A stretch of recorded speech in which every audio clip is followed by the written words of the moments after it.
Receitas, despesas, ativos e passivos. Esses conceitos são muito utilizados quando nós falamos da nossa vida financeira.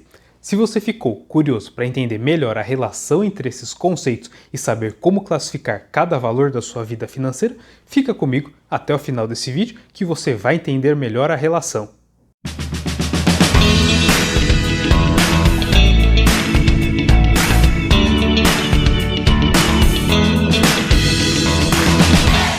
Olá, meus amigos, é um prazer encontrá-los novamente. Se essa é a primeira vez que você acompanha o conteúdo aqui do canal, seja muito bem-vindo. Meu nome é Augusto, sou assessor de investimento e também o seu amigo investidor. Agora, se você já acompanhou o conteúdo aqui do canal e voltou para mais conhecimento, não se esqueça de verificar se você já está inscrito, curtir e compartilhar esse vídeo com um amigo seu que você quer que invista melhor. Vamos aos conceitos que eu apresentei na abertura desse vídeo. Nós temos dois pontos principais para analisar.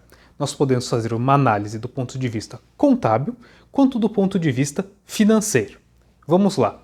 Vamos começar pela parte contábil. Na parte contábil, nós temos muito bem definidas essas quatro classes: receitas, despesas, ativos e passivos. Quando nós encontramos um número na nossa vida financeira, ele precisa ser classificado de alguma maneira. Quando nós falamos em ativos, nós estamos nos referindo a tudo que nós adquirimos que pode ser transformado em recurso posteriormente. Pode haver uma valorização desses ativos. Vamos lá. Os ativos, eles são algo que nós adquirimos e com o ativo vem junto um passivo. Vamos pensar em uma casa. Quando nós fazemos a compra dessa casa, nós temos a casa, que se torna o ativo, e o financiamento da casa, ou que nós precisamos pagar por ela, se torna o passivo. Eles são equivalentes. Então, quando você adquire um ativo fazendo uma compra, você adquire um passivo que representa o total a pagar. Em relação às receitas e despesas, elas têm uma característica muito importante, que é a recorrência. Por exemplo, uma receita é uma entrada recorrente de capital no seu balanço. Da mesma maneira que a despesa seria uma saída recorrente ou algo pontual, mas que não está diretamente associada a um ativo. Vamos pensar em um exemplo para que isso fique mais ilustrativo. Vamos pensar em uma empresa que ela ganha dinheiro alugando casas. Então, como nós faríamos essa análise?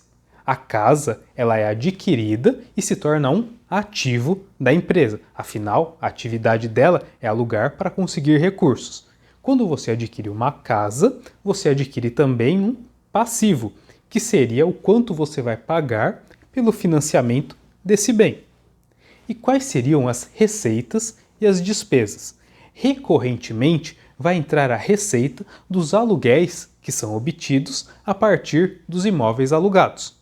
E as despesas, por exemplo, seriam as despesas com funcionários do negócio, as despesas com a manutenção das casas. Você pode equalizar de maneira que as suas receitas sejam sempre maiores que as suas despesas, que possibilitem adquirir mais ativos e ainda assim fazer o pagamento dos passivos que você adquiriu. Agora, quando nós pensamos sob a ótica financeira, existe uma definição mais simples que o autor do livro Pai Rico, Pai Pobre utiliza. Ele se refere aos ativos como geradores de recursos, enquanto os passivos seriam consumidores de recursos. O que isso significa? Vamos pensar no mesmo exemplo de um imóvel. O imóvel ele poderia ser considerado um ativo caso ele estivesse alugado, no mesmo exemplo da empresa.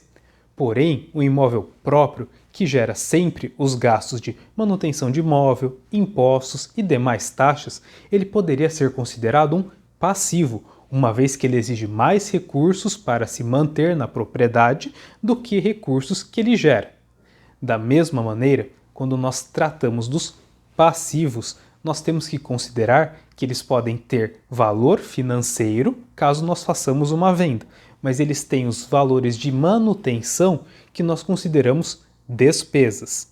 Então a mesma coisa vale para um automóvel. Ele seria um ativo considerando que você obtém renda a partir da direção desse veículo, mas seria um passivo se as únicas linhas no seu orçamento direcionadas para esse automóvel fossem combustível, seguro, manutenção. Então ele seria considerado um passivo.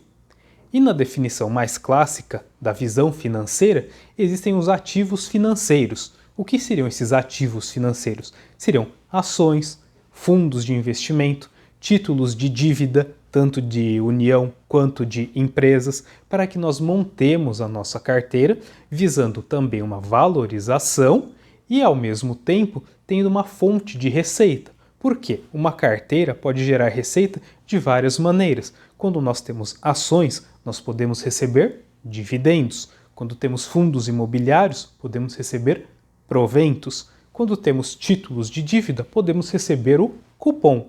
Dessa maneira, quando nós dividimos a nossa análise do ponto de vista financeiro, nós ficamos simplesmente com duas categorias.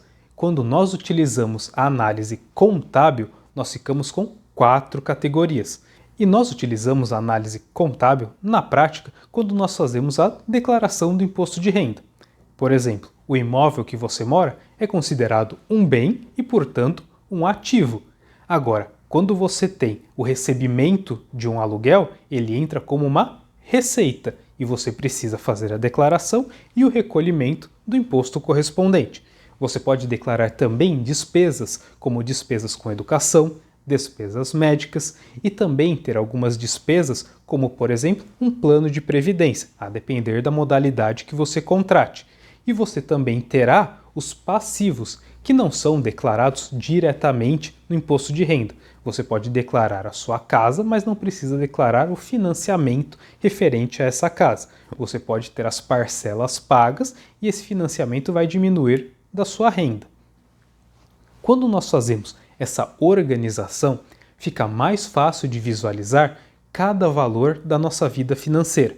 Nós podemos classificá-los de tantas maneiras diferentes, mas nós precisamos ter uma organização fácil para entender se estamos acumulando ativos na definição clássica e na definição financeira. Por quê? Nós podemos ter vários bens, mas nós precisamos também ter ativos financeiros para que nós consigamos manter o mesmo padrão de vida que nós temos ao acumular esses bens. De mesma maneira, nós precisamos tomar cuidado com os nossos passivos, que serão despesas pagas ao longo de muito tempo, das despesas correntes, para que não ocorra um caso de uma dívida que acabe corroendo o seu patrimônio, então você fica cada vez com menos ativos porque você está descontrolado na parte dos passivos. Quando você organiza todas essas despesas, é possível ver com mais clareza qual a sua situação. Então, para resumir, sob o ponto de vista contábil, temos 4 categorias: ativos, passivos, receitas e despesas, e sob o ponto de vista financeiro, trabalhamos com ativos e passivos, ativos geradores de receita e passivos consumidores de receitas. E você, como faz a gestão dos ativos e passivos na sua vida financeira? Você acumulou muitos ativos, mas também está com o seu passivo controlado? Se você gostou desse conteúdo, não deixe de curtir e compartilhar esse vídeo com um amigo seu que você quer que invista melhor e também tenha uma vida financeira mais organizada. Até a nossa próxima conversa. Tchau, tchau!